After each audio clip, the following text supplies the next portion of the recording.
안녕하세요. 데일리 ESG 이슈. 오늘은 송유관 해킹 사건에 대해서 내연기관차는 울고 전기차는 웃었다는 내용을 좀 소개해드리려고 합니다. 한 5월 7일 이때쯤에 미국에 엄청난 사건이 일어났는데 그게 바로 미국의 최대의 송유관이 해커에게 해킹을 당해서 석유 수급의 차질을 빚은 일입니다. 이 콜로니얼 파이프라인이라는 회사가 해킹을 당했는데요. 콜로니얼 파이프라인은 미국 최대 석유 제품 송유관 운영사로 약 8,850km에 달하는 송유관을 통해 멕시코만에서 이제 동부 뉴욕까지 매일 250만 배럴을 이렇게 수송을 합니다. 근데 이런 콜로니얼 파이프라인이 해커 집단 다크사이드에게 랜섬웨어 감염을 당해가지고 송유관을 아예 폐쇄하는 일이 일어났습니다. 이게 어떤 영향을 미쳤냐면요. 제가 아까 보여드린 지도 중에서 가장 위에 이 동남부 지역의 피해가 가장 막심한 걸로 알려졌는데 이 소식이 들리자마자 당시에 휘발유 가격은 7년 만에 최고치를 찍었고요. 2018년 5월 이후 최대치인 1갤런에 2.217달러로 3% 상승을 했습니다. 그리고 이 동남부 지역에서는 이 기름 사재기 행렬이 이어졌어요. 소셜미디어에서는 이 석유를 사려고 주유소에 늘어선 차량의 행렬 모습과 지금 얼른 석유를 사야 한다라는 메시지가 이어지면서 한 차례 석유 파동이 일어난 거죠. 어떤 기사에 따르면 석유 파동 이후 가장 심각한 오일 쇼크 중 하나다. 그에 버금간다. 이렇게 평한 시민도 있었다네요. 근데 이번 사건이 어떤 의미를 가질까? 사이버 정보 보안에 관련된 문제를 짚을 수도 있지만 더 중요한 건 이번이 전기차 확산의 뭔가 모멘텀이 될 수 있다라는 평가도 이어지고 있습니다. 포브스 같은 경우에는 이번 사태가 시민들이 전기차 구매를 선택지에 넣는 인식의 변화를 이제 가져왔다라고 얘기를 했는데요. 미국의 전기차 감정조사국이 향후 10년 안에 전기차를 잠재적으로 소유하게 될 가능성이 높은 사람들에게 이번 석유 파동은 큰 영향을 미칠 것이라고 밝힌 바 있습니다. 포브스 또한 지금까지는 좀 전기차 구매에 적극적이지 않았던 잠재적 소비자들이 이번 파동으로 인해서 아주 적극적인 소비자로 변할 수 있다라는 예측을 했는데 블룸버그도 좀 비슷한 시각을 내놨어요. 보시면 전통적으로 석유는 탄력성이 높은 제품이 아닙니다. 내연기관차 차주들은 석유의 가격 변동에 그다지 이렇게 민감하지가 않았단 말이에요. 이런 식으로 왔다 갔다 할 때도 어쩔 수 없이 등락을 거듭하니까 이거에 대해서 그렇게 민감하게 반응하진 않았는데 이번 석유 대란으로 차주들이 석유의 가격 변동을 정말 체감을 하게 됐고 그리고 새로운 대안으로 확실하게 떠오른 전기차라는 또 다른 옵션이 생기면서 전환을 고려할 수 있는 의미 있는 사건이 됐다라고 블룸버그는 좀 평했습니다.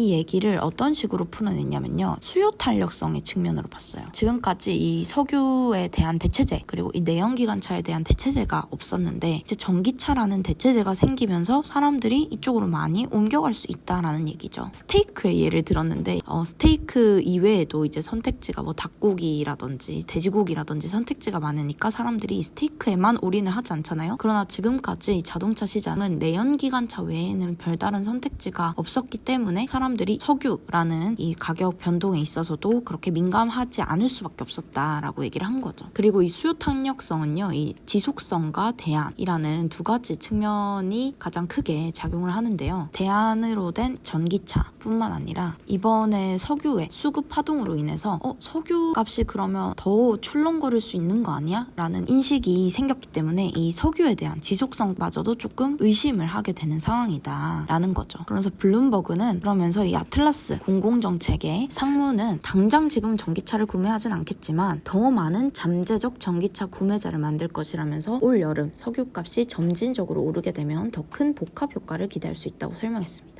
사실 국내에서도 이 전기차로의 전환을 하려고 공공부문은 선도적으로 전기차를 도입하고 보조금 혜택을 주는 등 일종의 인센티브 정책을 펴고 있잖아요. 그런데도 가장 전환에 있어서 제일 중요한 건 정말 사용하는 시민들이 많아져야 되는 거거든요. 근데 지금까지는 사실 충전소도 좀 없고 불편한 점들만 계속 언론에서 좀 얘기가 되기도 하고 실제로도 좀 불편하잖아요. 내연기관차 같은 경우 주유소에 근방에 가가지고 하면 되는데 전기차 같은 경우에는 충전소를 찾아다녀야 되고 아직 그렇게 많은 인프라가 구축된 건 아니니까요. 그래서 사람들이 좀 꺼려한 측면도 있었는데 미국 같은 경우에는 이번 한 차례 오일 파동이 이 석유 또한 안정적이진 않구나. 석유 가격이 안정적이진 않구나. 그러면 앞으로 전기차 인프라를 구축을 하고 전기차에 대한 인센티브 정책이 도입될 텐데 그럼 다음에 차 바꿀 땐 한번 전기차로 바꿔볼까? 이런 인식이 이제 확 퍼지게 된 계기가 이번 송유관 해킹 사건이라는 거죠. 이런 좀 상징적인 사건 때문에 인식이 조금 많이 돌아설 거라고 예상됩니다. 미국 같은 경우에는. 특히 캘리포니아주 같은 경우에는 아예 내연기관차 폐지라는 강력한 네거티브 정책을 쓰기도 했죠. 국내에서는 좀 전기차를 확산시키려면 어떻게 하면 좋을까요? 최근 돌아다니다 보면 전기차가 예전보다는 훨씬 더 눈에 많이 띄긴 하지만 그렇다고 내연기관차를 압도할 정도로 많지는 않은 상황이거든요. 그런데다가 전기차 보조금에 대해서도 조금 이게 너무 적은 것 아니냐, 그리고 다 소진되면 어떡할 거냐라는 얘기들이 있으면서 확산이라고 불릴 정도로까지 퍼지지는 않은 것 같습니다. 특히 이 수송 부분 같은 경우에는 꾸준히 말씀드렸듯이 온실가스 감축에 있어서 석탄이나 LNG 같은 발전 부분 뒤이어서 한국이 신경 써야 될 부분 중에 하나입니다. 지금의 한국의 이 전기차 전환 정책이 충분하지 않다고 얘기하는 전문가들도 꽤 있거든요. 탄소를 점진적으로 감축하기 위해서도 이 전기차 확산을 어떤 식으로 국내에서 도입해야 될지 좀 논의 그리고 고민이 필요할 것 같습니다.